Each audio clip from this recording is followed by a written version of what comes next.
Good evening. I hope कि आप सब अच्छे होंगे और आगे भी अच्छे रहें। तो हम बात करने वाले हैं सुपर बफर के बारे में। सुपर बफर के मेनली दो सर्किट हैं, एक होता है इन्वर्टिंग सुपर बफर, एक होता है नॉन इन्वर्टिंग सुपर बफर। ठीक है, देखते हैं कैसे सर्किट होते हैं। ये इस टाइप के सर्किट होते हैं जिसमें कि आपके दो दो PMOS के सेट होते हैं, दो NMOS होते हैं। सेम ऐसे ही नॉन इन्वर्टिंग में भी दो PMOS और दो NMOS होते हैं। इसमें क्या होता है, आपका ये अरेंजमेंट जो होता है वो डायरेक्ट इस तरह से होता है और इसमें ये क्रॉस कनेक्शन होता है। ठीक है, ये आपको याद रखना होगा।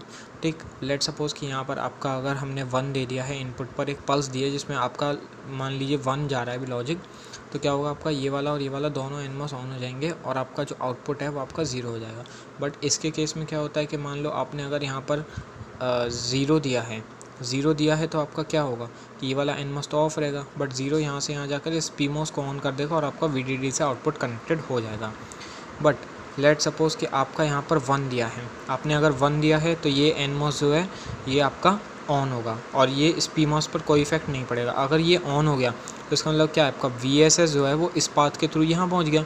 और VSS क्या होता है, लॉजिक ज़ीरो अगर आपका यहाँ पहुँच गया तो ये इस वाले को ऑन कर देगा, तो क्या होगा, आपका VDD इस पॉइंट पर पहुँच जाएगा, और इस पॉइंट पर पहुँचने का मतलब क्या है, आपका VSS VDD से कनेक्टेड हो गया।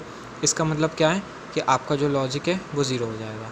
ठीक, अब ये इसकी कुछ डिटेल्स हैं। एक जो लाइक सुपर बफर होता है उसकी कैरेक्टरिस्टिक होती है कि जो उसकी ड्राइविंग स्ट्रेंथ होती है वो बहुत ज़्यादा हाई होती है और आउटपुट इम्पीडेंस बहुत लो होता है।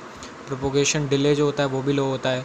पावर कंजम्पशन होती है वो भी लो होती है, बहुत कम पावर में लाइक काम करता है और एरिया भी बहुत इफ़िशियंट होता है। ठीक है, ये इसकी कुछ कैरेक्टरिस्टिक्स हैं, आप इसे देख सकते हैं। आई होप कि आपको ये वीडियो अच्छी लगी, प्लीज़ सब्सक्राइब कर दीजिए।